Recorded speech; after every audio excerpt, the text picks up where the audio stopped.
The morning of October 15th, 2013, began like thousands of others in Bereznyaki.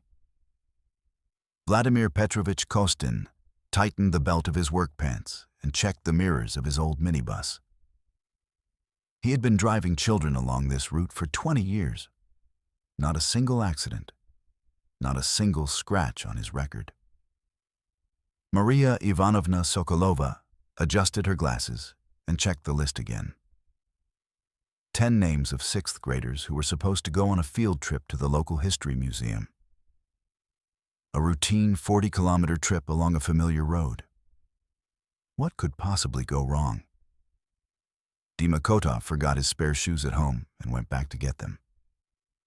His father, Alexei, stood in the doorway with a cup of coffee and smiled. "You're such a scatterbrain," he teased his son. "You don't need to take your shoes off at the museum." Those were the last words Alexei ever said to his child. At 1:20 p.m., the bus pulled away from the school. Maria Ivanovna sat in the front seat and checked the route sheet. The children were noisy, laughing, and making plans for the trip. Katya Smirnova showed her friends her new phone, a birthday present. Maxim Voronov tried to solve a math problem he had forgotten to do at home. Vladimir Petrovich turned on the radio. An old song by Gazmanov was playing. He sang along softly and tapped his fingers on the steering wheel to the beat of the music. Yellow birch trees flashed by the windows. Autumn was painting the Moscow suburbs in golden hues. At 2:30 p.m., the bus passed through the center of Bereznyaki. This was recorded by 2 surveillance cameras at the administration building and the grocery store. The recording shows Vladimir Petrovich raising his hand in greeting to a familiar passerby. The children are busy with their own affairs. Everything looks completely normal. No one saw them again. At 4:00 p.m., Tamara Nikolaevna, the director of the local history museum, called the school. "We're waiting for you," she told the secretary. "The tour is scheduled for 4, and the group hasn't arrived yet." The secretary was surprised. They had left more than 2 hours ago and should have arrived long ago. At 4:30 p.m., the school principal, Viktor Semenovich, began calling the parents. The first person he reached was Elena Smirnova, Katya's mother. "What do you mean they haven't arrived?" the woman asked. "They left at 1 o'clock. By 7 in the evening, there was not a single calm family left in Bereznyaki." Parents gathered at the school. Some cried, some yelled at the principal, some called the police. Alexei Kotov did not yell. He stood silently by the window and looked at the road, as if the bus could appear at any second. Sergei Volkov, the local police officer, arrived at 8. The portly man in a rumpled uniform listened to the explanations and shrugged his shoulders. "Maybe they broke down somewhere," he suggested. "Or maybe they decided to spend the night in the museum." The parents looked at him as if he were an idiot. By midnight, it was clear that the bus had disappeared. The next morning, rescue services from Moscow arrived in Bereznyaki. Helicopters circled over the forests. Dog handlers with dogs combed every meter of the presumed route. Volunteers posted flyers with photos of the children in all the neighboring towns. Alexei Kotov hadn't slept for 3 nights in a row. He studied maps, called hospitals, and called car repair shops. His wife Irina sat by the phone waiting for a call from the kidnappers. There was no call. On the 3rd day of the search, the first strange event occurred. Dog handler Roman Petukov found Dima Kotov's school backpack in a roadside ditch. The backpack was lying 15 kilometers from the presumed route, on a road that led in the opposite direction from the museum. Inside the backpack were textbooks, a pencil case, and a sheet of paper folded in four. Written in a child's handwriting was, "Mom, Dad, we are all alive and well. Don't look for us. We'll be back soon. Dima." An examination confirmed that the handwriting belonged to Dima Kotov. The paper and ink were ordinary. There were no fingerprints except for a child's. But how did the note get into the backpack, and who left it on the road? Alexei Kotov held the note with trembling hands. "He's alive," the man whispered. "My boy's alive." But then, why did he have the feeling that with each passing day, his son was getting further and further away? The search continued for another 2 weeks. They checked every well, every abandoned construction site, every basement within a radius of 100 kilometers. They questioned all the residents of Bereznyaki and the neighboring villages. The result was the same. No one had seen, heard, or known anything. On October 31st, the search operation was officially called off. Local police officer Volkov signed the documents and breathed a sigh of relief. "We did everything we could," he told the parents. "The children are alive. They wrote themselves. So they'll show up soon." His confidence seemed suspicious. But the parents did not give up. They formed a search party, raised money for private investigators, and posted ads on the internet. Alexei Kotov quit his job and devoted himself entirely to finding his son. The first year was spent traveling around the country. Every report of children found, every rumor, every lead. Alexei checked everything personally. He traveled halfway across Russia, but never found any trace of the bus. In the second year, his wife Irina couldn't take it anymore and left him. "You're looking for a dead child," she shouted during their last argument. "And I'm going crazy from loneliness."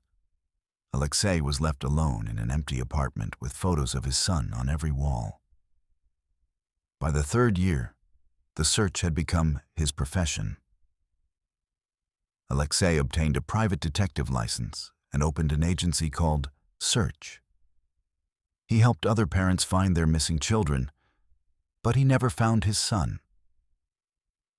Elena Smirnova, Katya's mother, took a different path. She became interested in esotericism, went to psychics, and studied books about parallel worlds. "Our children didn't just disappear," she said. "They ended up in another dimension." Maria Ivanovna Sokolova didn't leave her house for over a month after the tragedy. When she finally appeared on the street, her neighbors did not recognize her. Her hair was gray, her eyes were dull, and she was hunched over. She had turned into an old woman in 30 days. The teacher quit her job at the school and got a job as a librarian. She sat among the books all day, remembering the voices of her students. Sometimes she thought she could hear Katya Smirnova laughing or see Dima Kotov copying his homework. Vladimir Petrovich was buried 6 months after his disappearance. He died of a heart attack while driving a spare bus. The doctors said his heart couldn't take the stress. Almost all the residents of Bereznyaki attended the funeral, even those who blamed him for the tragedy. Kostin's widow, Nina Stepanovna, revealed a strange detail. A week before his death, her husband confessed to her. "Nina, I didn't tell the investigators everything, but now I'm afraid to tell the truth." The woman did not know what exactly he was hiding. Vladimir Petrovich took his secret to the grave. 6 years after the tragedy, Bereznyaki became a ghost town. Half of the families moved away. The school was closed because there were too few children left. One by one, shops put up for rent signs. Even the church was empty. Those who remained lived as if in a dream. They walked along familiar streets and waited for a miracle. Every unfamiliar bus made them freeze. Every child's voice on the street turned their heads. but no miracle happened. Alexei Kotov became a local legend. A tall man with gray stubble and piercing eyes appeared in Bereznyaki once a month. He walked the streets, talked to old people, and checked the basements of abandoned houses. People pitied and feared him at the same time. By the 10th year, even he had almost lost hope. Alexei is still searching, but no longer with the same fanaticism. He has helped find more than 20 missing children across Russia. But his son was not among them. And then came September 2024. Forest Rangers Ivan Krupnov and Sergei Meshkov were patrolling a birch grove 20 kilometers from the city. It was a routine raid to combat illegal logging. Ivan noticed something yellow among the trees and went closer. What he saw made his heart stop. An old school bus was standing among the birch trees. The paint was peeling, the windows were covered with dust, but the license plate was clearly visible, M439ER77.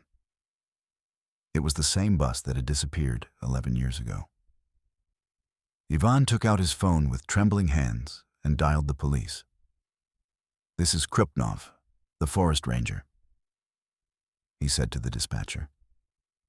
"We found the bus with the missing children." The dispatcher asked him to repeat himself twice before he believed him. By evening, the birch grove had turned into a place of pilgrimage. The police cordoned off the area, but that didn't stop the curious. Journalists, parents, local residents. Everyone wanted to see the bus that had returned from oblivion. Alexei Kotov rushed from Moscow in his car, arriving in 2 hours. He stood behind the police tape and looked at the rusty wreckage of the bus. Something was stirring inside him. Hope? Fear? He couldn't tell. Forensic experts worked late into the night. They took hundreds of photographs, collected soil samples, and measured footprints. The bus was empty. No bodies, no personal belongings of the children, only dust, leaves, and cobwebs. But the next day, the experts discovered something incredible. In the driver's glove compartment, there was a stack of notes. 10 sheets of paper from a school notebook, covered in children's handwriting. Each note was dated September 2024, yesterday. "Mom, we're alive," wrote Katya Smirnova. "They're keeping us in a big house. They feed us well and don't hit us. But we want to go home. Please find us." "Dad, I miss you," wrote Dima Kotov. "I'm 18 now. I've grown up and changed. You won't recognize me, but I'm still your son." Experts spent a week analyzing the notes. The result was stunning. The handwriting belonged to the same children who disappeared in 2013. But the authors of the notes were now 17 to 18 years old. The children wrote like teenagers, not 6th graders. Alexei Kotov sat in the investigator's office and read his son's note. With trembling lips, he whispered the familiar words. His boy was alive. He had grown up. He had become an adult. But where was he? And who had been holding the children for 11 years? Investigator Anna Vorontsova studied the case and shook her head. The 40-year-old woman had investigated many strange crimes, but she had never seen anything like this. The bus seemed to materialize out of thin air, and the notes defied all laws of logic. "Someone very clever is playing with us," she said to her colleagues. "This is no accident. It's a show. But what for?" That evening, federal investigators arrived in Bereznyaki. The case was given special priority. A special team of 10 people was set up. They searched every inch of ground around the bus. And then truly strange events began. CCTV cameras captured the silhouettes of teenagers on the outskirts of Bereznyaki. At night, when the whole city was asleep. The silhouettes appeared for a few seconds and disappeared. It was impossible to make out their faces, but their height and build matched that of grown children.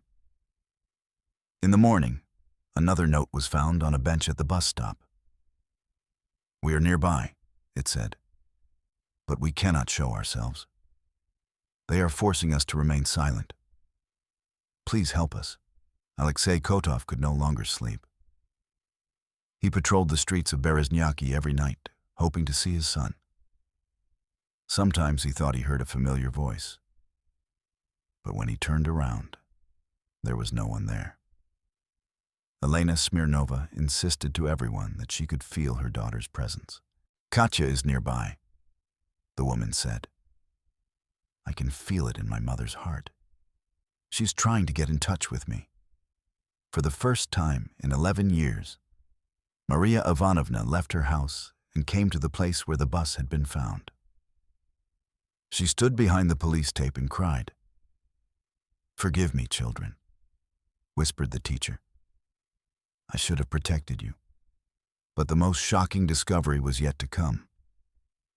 An examination of the bus revealed traces of modern paint on the underside. Soil analysis showed that the vehicle had been parked there for no more than a week. This meant that someone had deliberately brought it to the birch grove and left it there to be found.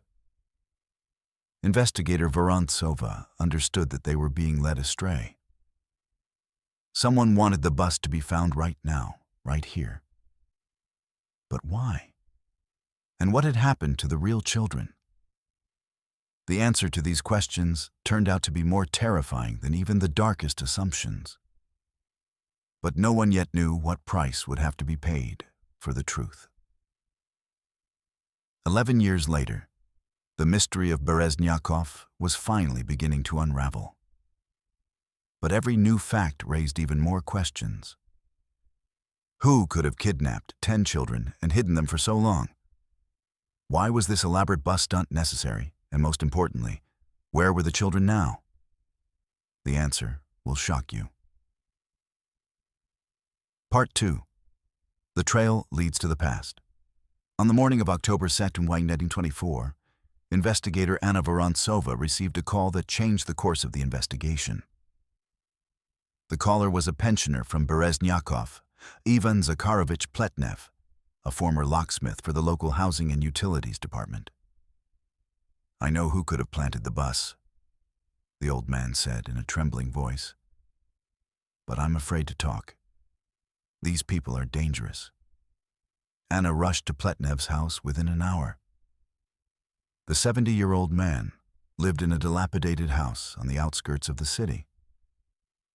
His hands shook as he poured tea into cracked cups.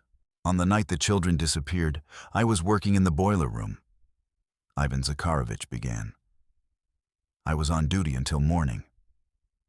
At about 3 o'clock, I saw something strange. That same bus was driving down the street." Anna sat up straight in her chair. This was the first lead in 11 years. It was driving slowly, with no lights on. Vladimir Petrovich wasn't behind the wheel. It was some young guy in a cap. A black foreign car with tinted windows was following behind. Pletnev fell silent and nervously lit a cigarette with trembling fingers. "Why didn't you say anything before?" asked the investigator. "I was afraid." The next day, the local police officer Volkov came to my house. He said, "Forget what you saw, otherwise you'll burn to death in the boiler room during an accident." Anna wrote down every word. Local police officer Sergei Volkov died 3 years ago of cirrhosis of the liver. It was impossible to question him, but a lead had emerged. "Did you remember the foreign car's license plate number?" "I didn't have time, but it was an expensive car, a BMW or a Mercedes. There are only a couple of those in our little town." Anna returned to Moscow with new information. The team of investigators reviewed all the case files. If Pletnev was telling the truth, then the bus had been stolen, and the children had been taken away in another car. Criminal expert Mikhail Semenov studied the notes found under a microscope. The 45-year-old specialist had been working with handwriting for 20 years. He had never seen a case like this before. These were written by the same children, he explained to his colleagues. But 11 years later, the handwriting has changed naturally. You can see the age-related characteristics of teenage writing. So they're really alive? Anna asked. Alive and under duress. Look at the pressure, the trembling lines. They wrote under stress. Semenov showed enlarged photos of the notes. Microscopic spots were visible on the paper, traces of tears. That same day, Anna decided to dig through the archives. Who had a black foreign car in Bereznyaki in 2013? The traffic police database yielded 8 names. 7 of the owners had died or moved away. 1 remained, Arkady Nikolaevich Ryzhkov, 52 years old. In 2013, he was deputy head of the Bereznyaki administration, owner of a black BMW X5. Currently lives in Sochi, involved in the hotel business. Anna studied Ryzhkov's biography. Born into the family of a party worker. Graduated from the law faculty of Moscow State University. In the 1990s, he worked in the Moscow City Hall. In 2010, he moved to Bereznyaki to take up the position of deputy head. A strange career for an ambitious lawyer. Why would a successful official move to the middle of nowhere? The answer was found in the materials of a 2009 prosecutor's investigation. Ryzhkov was suspected of embezzling budget funds in Moscow. The case was closed under an amnesty, but his reputation was ruined. He had to look for work far from the capital. In Bereznyaki, Ryzhkov launched a flurry of activity. He built a new kindergarten, repaired roads, and improved the park. In 3 years, he spent more money than the previous administration had in 10 years. But in 2014, a year after the children disappeared, Ryzhkov suddenly resigned and left for Sochi. The official reason was family circumstances. The unofficial reason was that the new head of the administration had begun an audit of his financial activities. Anna flew to Sochi the next day. Ryzhkov met her at his office in the Golden Bay Hotel.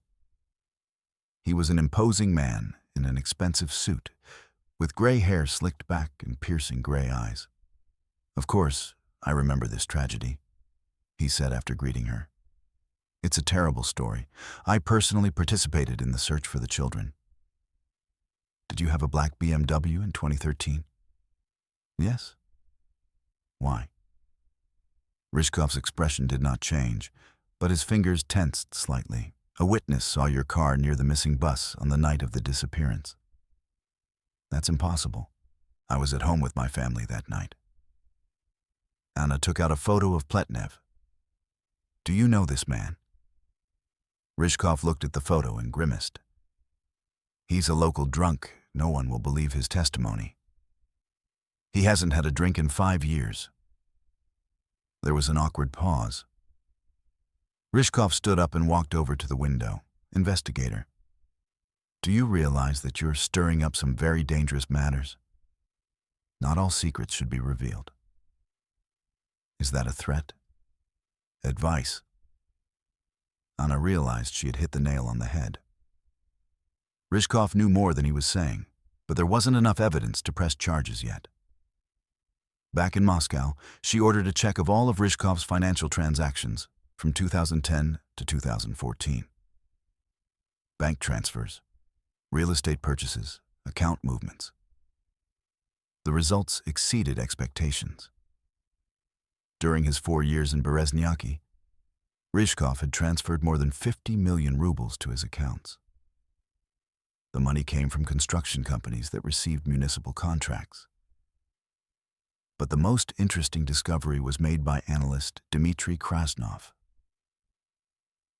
In October 2013, 2 weeks after the children disappeared, Ryzhkov transferred 10 million rubles to the account of an offshore company in Belize. It looks like a payment for silence, Krasnov explained. a large sum transferred immediately after the tragedy. Coincidence? Anna ordered an investigation into who owned the offshore company. A week later, the answer came back. The owner was hidden behind a network of front men. But the money had gone further, to Germany and Switzerland. At the same time, criminal investigators examined Ryzhkov's BMW. The car was found in Sochi and seized for examination. The owner did not object. He was too confident. Expert Semenov worked on the car for 3 days. The interior had been reupholstered, the floor mats replaced, and all surfaces treated with chemicals. But traces remained. Microscopic fragments of children's clothing were found in the trunk. Fibers from school uniforms, pieces of rubber from sneakers. DNA analysis gave a positive result. The material belonged to Katya Smirnova and Maxim Voronov. The children were in this car, Semenov reported. And recently, not 11 years ago. Anna felt the blood rush to her temples. So Ryzhkov really was involved in the kidnapping, and the children were alive. But where were they now? The answer came unexpectedly. Alexei Kotov called Anna late in the evening on October 15th. The private detective's voice trembled with excitement. "I received a package," he said. "No return address. Inside is a disc with a video recording." "What's on the recording?" "My son, Dima. He's 18 now." Anna rushed to Kotov's office half an hour later. The man was sitting in front of his computer, unable to take his eyes off the screen. The video showed a teenager who looked very much like Dima, only older.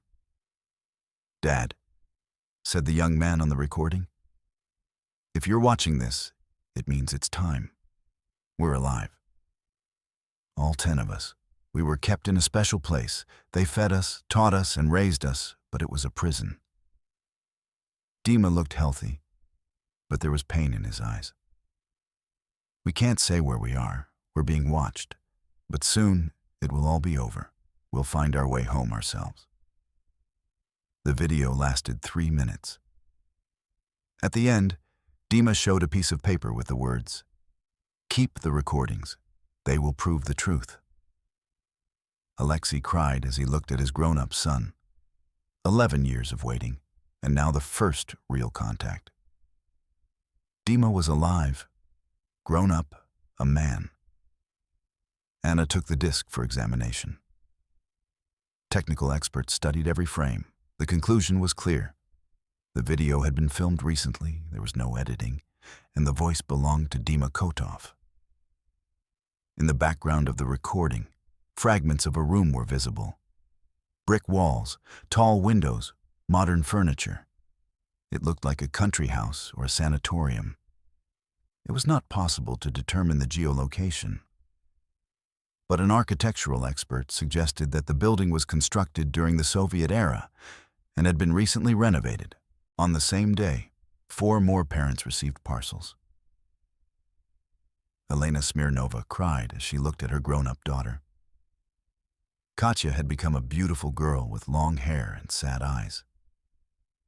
"Mom, I missed you so much," she said in the video. "I thought about you every day. We all want to go home. But we can't yet. They won't let us out."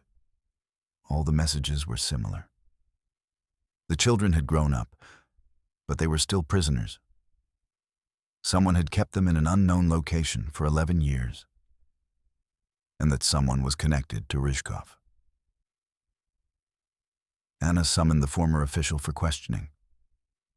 Ryzhkov flew to Moscow with a lawyer, an expensive specialist from the Moscow Bar Association. "My client is ready to cooperate with the investigation," said the lawyer. "But the charges against him are trumped up." "We have evidence," Anna replied. "Traces of children in your client's car, suspicious financial transfers, witness testimony. All of that is circumstantial evidence. It won't hold up in court." Ryzhkov was silent and studied the documents. He understood that the situation was serious, but not yet critical. "All right," he said finally. "I'll tell you the truth. But not all of it." Anna turned on the tape recorder. "In 2013, I was indeed involved in the disappearance of children, but not in the way you think." "Explain." "I was forced. They threatened my family. I was just a pawn." "Who forced you?" "People you don't want to mess with. Influential, rich, ruthless." Ryzhkov fell silent and looked at the lawyer. The lawyer nodded. They were looking for children for a special project. Smart, healthy, from simple families. Bereznyaki was ideal. A small town, weak police, indifferent authorities. "What kind of project?" "I don't know exactly. Something to do with upbringing and education. They talked about creating a new generation." Anna didn't believe a word. Ryzhkov was lying or telling only part of the truth. Who are these people? "I won't tell you. They'll kill me and my family." "We'll provide protection." "You don't understand who you're dealing with. They have connections at the very top. They are untouchable." The interrogation lasted 4 hours. Ryzhkov recounted how the kidnapping had been planned. Fake road signs were to lead the bus to a remote location. There, the children were transferred to another vehicle and taken away to an unknown destination. And the driver? Vladimir Petrovich was killed immediately. He saw their faces. "Where is the body?" "I don't know. I was just helping with the diversion." "What did they pay you 10 million for?" Ryzhkov turned pale. He didn't expect the investigators to know about the transfer. For keeping quiet and for helping cover up the evidence. "What happened to the bus?" "They hid it. I don't know where. Until this year, I thought it had been scrapped." Anna understood that Ryzhkov was only telling part of the truth. He knew more, but was afraid to talk. Who was behind the kidnapping of the children? And why were they held for 11 years? The next day, the experts finished analyzing the video recordings. In addition to the main material, they found hidden files on the discs. The metadata indicated the location where the footage was shot, GPS coordinates. Anna entered the coordinates into her navigator. The location was in the Moscow region, 100 kilometers from Bereznyaki. A forest, an old sanatorium called Berezka, closed in 2005. The capture team left for the sanatorium at dawn. 20 Special Forces officers surrounded the area. Anna led the way with her automatic weapon at the ready. The sanatorium looked abandoned. Peeling paint, broken windows, overgrown paths. But 2 cars with Moscow license plates were parked at the main entrance. "Everyone, freeze, police!" Anna shouted into the megaphone. 3 men in plain clothes ran out of the building. They tried to hide in the woods, but the Special Forces detained them. A search revealed pistols and a large amount of cash. Inside the sanatorium, the Special Forces discovered furnished living quarters. Modern furniture, computers, textbooks, sports equipment. Everything looked like an elite boarding school. But there were no children there. In one of the rooms, Anna found documents. Lists of children, medical records, reports on educational work. Everything was signed by one person, the director of the New Generation Project, Igor Viktorovich Savelyev. Anna had heard that name before. Savelyev was a well-known psychologist and author of books on raising gifted children. In the 1990s, he worked with the children of oligarchs. Then, he disappeared from public view. The documents contained photographs of children of various ages. Anna recognized the faces. They were school children from Bereznyaki, only older. Dima Kotov, Katya Smirnova, and the others. The last entry in the journal was dated 3 days ago. The pupils have been transferred to a safe place. The project has been temporarily suspended. Anna understood that they were too late. Someone had warned the organizers about the upcoming operation. The children had disappeared again. But the trail was hot. They found Savalayev's correspondence with the project supervisors on the computers. The names were encrypted, but the geographical references pointed to Moscow. One of the detainees agreed to cooperate. Mikhail Krotov, 35, a former employee of the orphanage. He agreed to do any job for money. "I was just guarding the children," he said in his defense. "I didn't hurt anyone. Savlayev forbade the use of force." "Where are the children now?" "I don't know. They sent us on vacation yesterday. They said the project was being shut down." "Who financed the project?" "They didn't tell us that. The money came regularly. The salary was good, with bonuses on holidays." Krotov described the children's living conditions. They were not beaten, were well fed, and received an education. But they were not allowed to leave the sanatorium grounds. All contact with the outside world was completely cut off. Did the children understand that they were being held captive? Of course, especially the older ones. They constantly asked to be allowed to go home. Savlayev explained that it was for their own good. What good? He said he was preparing them for a special mission, that they would become the elite of a new society. Anna wrote down every word.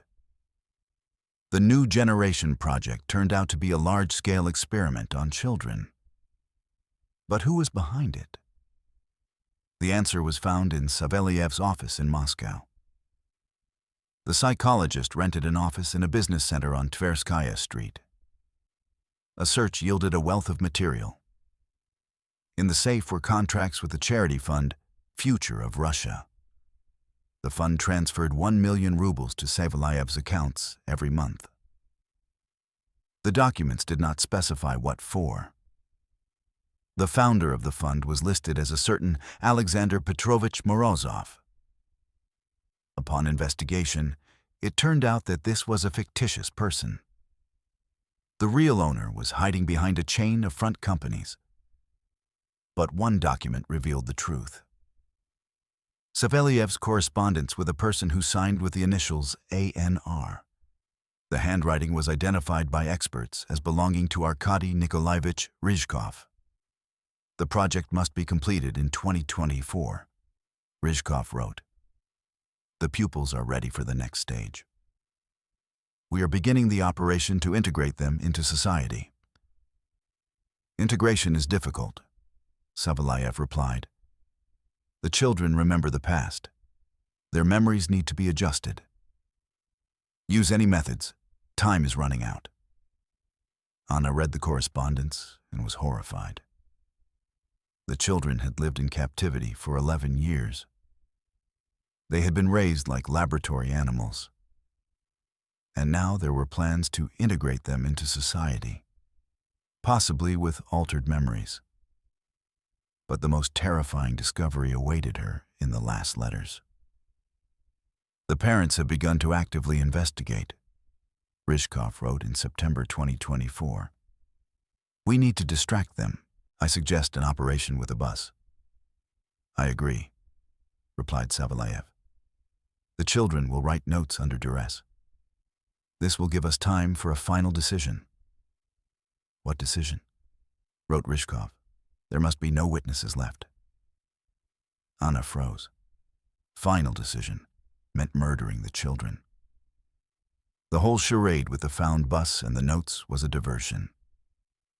While the investigation was looking for the children, they were being prepared for destruction. But where were they now? And how much time was left? The answer came the next day.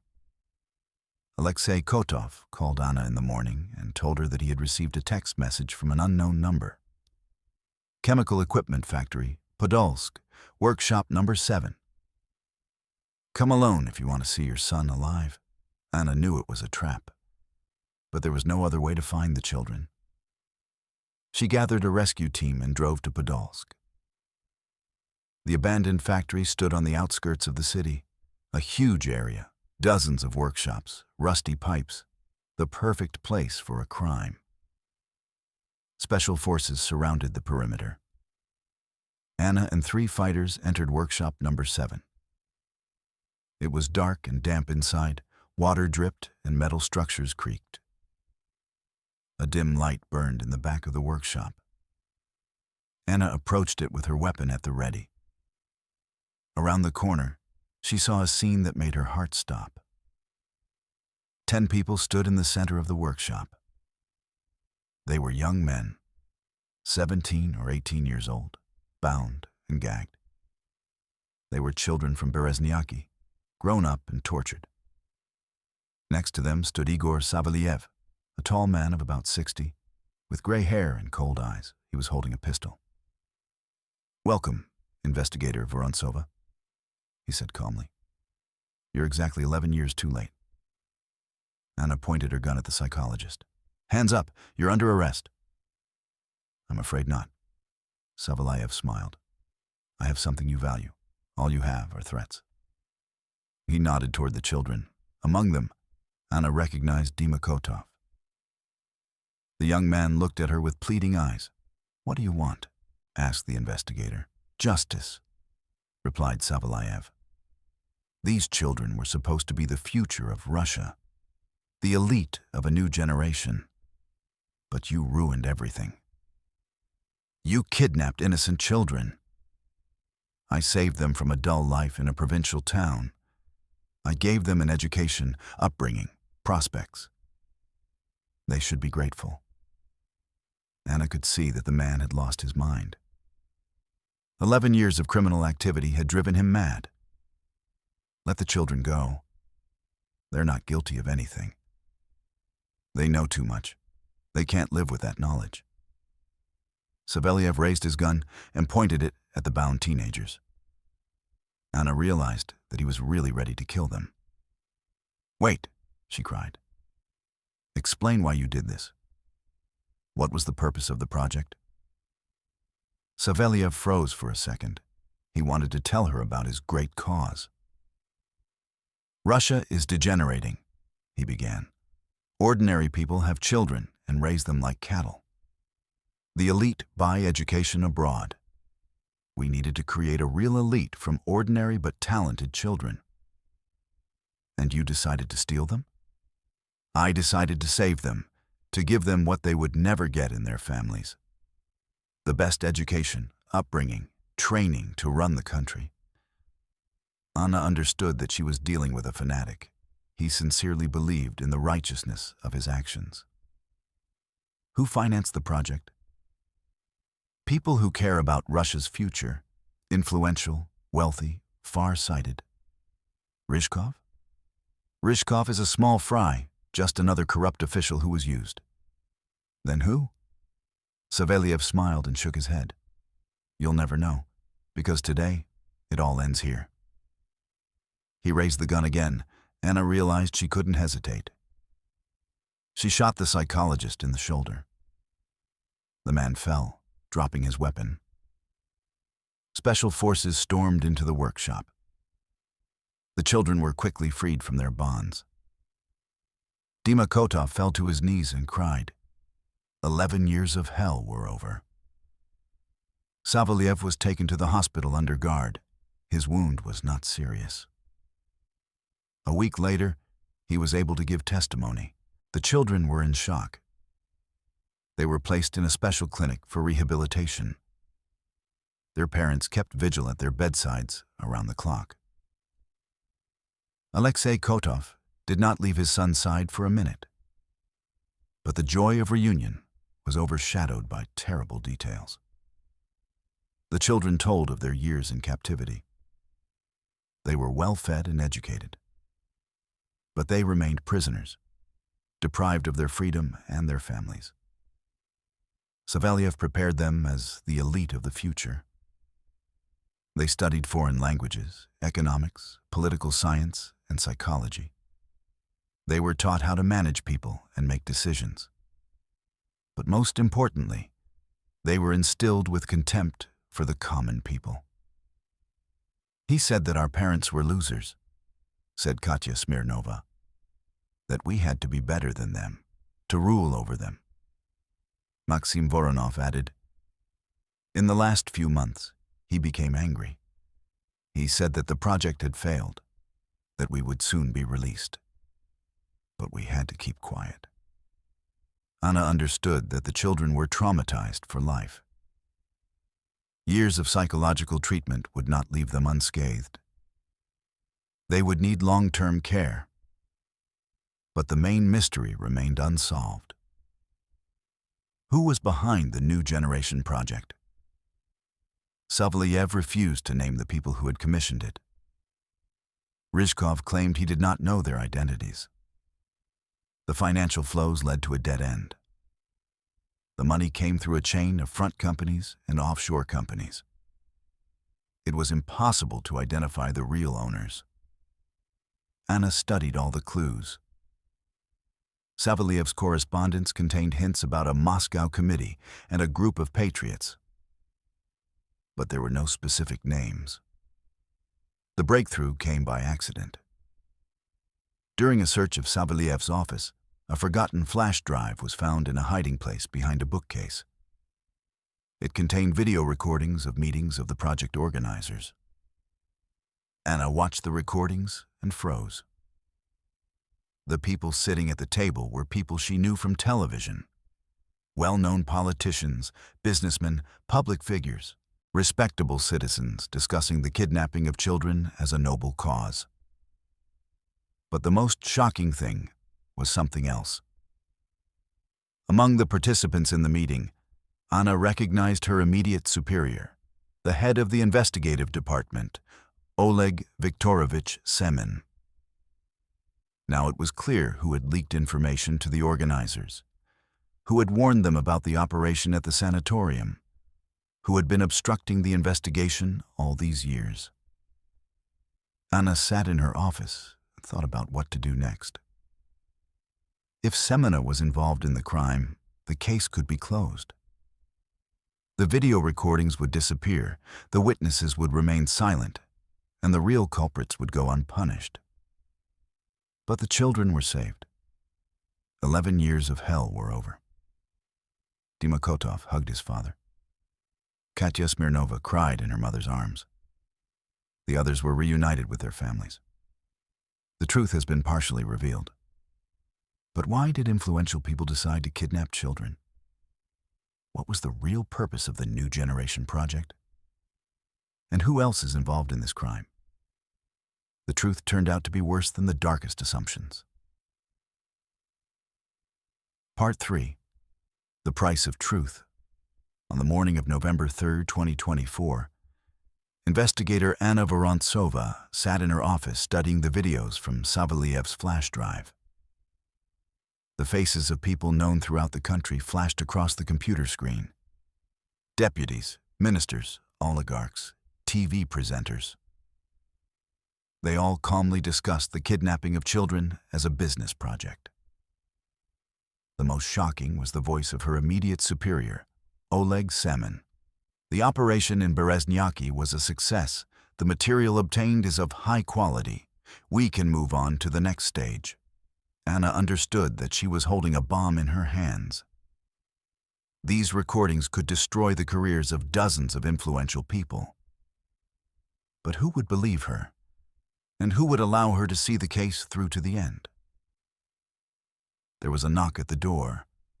Oleg Viktorovich Semin himself entered, a 50-year-old man in an expensive suit, with a confident gait and a cold smile. "Anya, how's the investigation going?" he asked in a friendly manner. "I heard they found the children." "Excellent work." "Thank you, Oleg Viktorovich. The case is almost closed." "Almost? What else needs to be figured out?"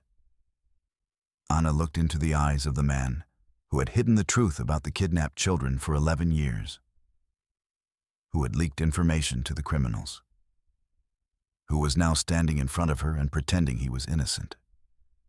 "Just a few minor details left," she lied. Saveliev is giving testimony. Ryzhkov is cooperating. I think we'll have everything finalized by the end of the week. Excellent. Better give me the materials. I'll personally supervise the final paperwork. Of course. Semin left, pleased with himself. Anna waited until his footsteps faded in the corridor, then quickly copied all the materials onto a spare drive. She hid the flash drive with the video recordings in her home safe. In the evening, she met with journalist Dmitry Surkov from Novaya Gazeta. The 35-year-old man specialized in corruption scandals. His articles were famous throughout the country. "What you showed me is sensational," Surkov said after viewing the recordings. "But it's dangerous to publish. It's better not to touch these people." "But what about justice?" "Anna, be realistic. Half of these people are untouchable. They have connections at the very top. They will find a way to bury both the materials and us. So, everything will go unpunished. Not all of them. Saveliev and Ryzhkov will be punished. The rest will get away with it." Anna understood that the journalist was right, but she couldn't accept it. The next day, she was summoned by Moscow Region Prosecutor Viktor Krasnov. He was a heavy-set man in his 60s, with a gray mustache and a stern gaze. "Anna Yuryevna, we are receiving reports that you are exceeding your authority," he said without greeting her. "The case of the kidnapped children has been solved. Saveliev has been arrested, and the children have been found. Why keep digging? Not all of the perpetrators have been arrested. Do you have any evidence?" Anna hesitated. The video recordings were the only evidence. But if she showed them now, the materials would disappear within an hour. "I'm working on it." "Work faster, or the case will be transferred to another investigator." Krasnov made it clear that time was running out. Someone very influential wanted to close the investigation. That same evening, someone tried to kill Anna. She was driving home in her car around 10 o'clock at night. On a dark street, a black SUV rammed into the side of her car. The impact was terrible. The car was spun across the road. Anna lost consciousness. She woke up in the hospital a day later. She had a concussion, broken ribs, and multiple bruises. The doctors said she was lucky to be alive. An unfamiliar man in plain clothes was standing guard at her hospital bed. "Who are you?" Anna asked. "Major Fedorov, Security Service. I've been assigned to protect you." "From whom?" "From those who organized yesterday's accident." Fedorov explained that the attack was not accidental. Experts had studied the skid marks and concluded that it was a deliberate ramming. Someone wanted to eliminate an inconvenient investigator. "Do you have any information that could be of use to someone?" asked the major. "You'd better hand it over to us. We'll ensure your safety." Anna didn't trust anyone. Too many people had an interest in covering up the truth. 3 days later, she was discharged from the hospital. Anna returned home under guard. The first thing she did was check the safe. The flash drive with the video recordings was still there. She realized she had to act quickly and decisively before they killed her for good. Anna gave copies of all the materials to 5 journalists from different publications: Meduza, Dozhd, Echo of Moscow, Novaya Gazeta, and Sobosednik. If one source was silenced, the others would publish. She also sent the materials to the investigative committee, the prosecutor's office, and the FSB. Let them deal with their own corrupt officials. The explosion occurred the next day. Meduza was the first to publish the material. The article was titled, "Project New Generation: How Russia's Elite Kidnapped Children to Raise Future Rulers." It included details of the experiment, the names of the participants, and video evidence. Within an hour, the article was reprinted by all the major media outlets. A storm broke out on social media. People demanded answers from the authorities. By evening, 3 of the people featured in the video recordings had resigned. Deputy Korshunov, Economy Minister Belov, and TV presenter Savin. The rest tried to deny their involvement. Oleg Semin was arrested right in his office. The man did not resist. He understood that the game was over. "Why did you do it?" Anna asked during a personal meeting. "Why did you help criminals?" "For money," Semin replied wearily. "The usual corruption. I was paid for information and for obstructing the investigation." "And the children? Didn't you feel sorry for the children?" "The children, I thought they were really being raised as the elite, that it was a noble goal. 11 years in captivity is a noble goal." Semin was silent. He had no excuses. The trial of the participants in the project began in December 2024. The trial was high profile, with the courtroom overflowing with journalists and relatives of the victims. Igor Savelyev received a life sentence. The court found him to be a particularly dangerous criminal who had committed crimes against children on a particularly large scale. Arkady Ryzhkov was sentenced to 25 years in prison. He was found to be a member of an organized criminal group. Oleg Semin received 15 years for abuse of office and obstruction of justice. The other participants in the project were not brought to justice. Their lawyers argued that the video recordings had been edited. Expert analysis confirmed their authenticity, but the courts ruled in favor of the influential defendants. But the main thing is that the children were saved. After a year of rehabilitation, Dima Kotov enrolled in the law faculty at Moscow State University. "I want to be an investigator like Anna Yuryevna," he told his father, "to protect other children from criminals like that." Katya Smirnova chose psychology. "I understand what it means to be a victim," she explained. "I want to help other victims." The other children also adapted to normal life. Some went to college, others went to work. They all remained friends. The shared tragedy brought them together forever. The parents set up a charitable foundation to help missing children. Alexei Kotov became its director. In its first year, the foundation helped find more than 50 children throughout Russia. Elena Smirnova wrote a book called 11 Years of Waiting. It is the memoir of a mother who lost and found her child. The book became a bestseller. Maria Ivanovna Sokolova returned to teaching. Now she teaches at a new school in Bereznyaki. The children love her for her understanding and patience. The town of Bereznyaki itself has been revived. Young families have started to return, and new shops and cafes have opened. The tragedy is now a thing of the past. Anna Vorontsova was promoted to colonel and appointed head of the investigative department. She specializes in crimes against children. Her team is the best in the country. But the greatest reward for her is the gratitude of the children she saved. In April 2025, Dima Kotov came to her office. He was a tall 19-year-old with intelligent eyes and a confident smile. "Anna Yuryevna, I want to work on your team," he said. "I want to be a juvenile investigator." "Are you sure? It's hard work."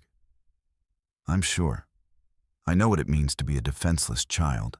I want to protect others." Anna looked at the young man and remembered the frightened boy she had rescued in the abandoned factory. Dima had grown up, become stronger, become a man. 11 years of captivity had not broken him. "All right," she said. "But first, finish your studies. Then come back. We'll work together." Dima smiled and shook her hand firmly.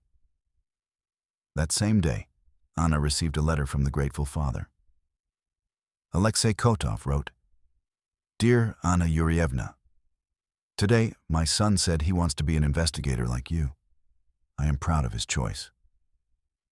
Thank you for giving me back my child, for not giving up when everything seemed hopeless, for proving that justice exists." Anna folded the letter and put it in her desk drawer.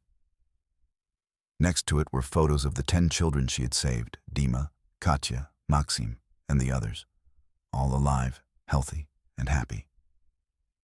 The Bereznyaki case was closed, but the work continued. Every day, children go missing in Russia, and every day, investigators search for them, never giving up hope. Anna opened a new case. An 8-year-old girl had disappeared in the Moscow suburbs 3 days ago. She had to act quickly, before it was too late. She picked up the phone and dialed the task force's number. "Task force, get ready to go. We have a new case. A year has passed since the trial." The summer of 2025 is hot and sunny.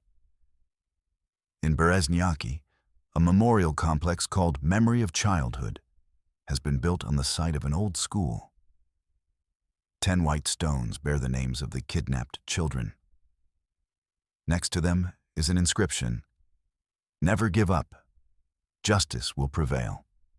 On October 15th, the anniversary of the tragedy, former prisoners come here with their families. They lay flowers and remember those who did not live to see their liberation. All 10 children survived, but the scars remain forever. Dima Kotov became the best student in the law faculty.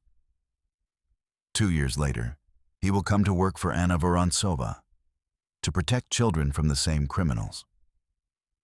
Katya Smirnova is studying child psychology. She will help rehabilitate thousands of affected children. Maxim Voronov chose journalism. He investigates corruption and protects the weak. The others also found their place in life. The tragedy did not break them. It made them stronger. And in Vorontsova's office, there is a photograph hanging on the wall. 10 happy faces. Children who returned home after 11 years in captivity. Under the photo is an inscription: "Never give up. Even if all hope is lost, keep searching." Miracles happen to those who believe in them. Every day, looking at this photo, Anna remembers the main lesson of the Bereznyaki case. Justice is sometimes late, but it always finds its way home. What do you think? Was it worth searching for the children for so long? Or should they have given up earlier? What lesson did you learn from this story? Write in the comments. We'd love to hear your thoughts, and don't forget to subscribe to the channel so you don't miss any new investigations.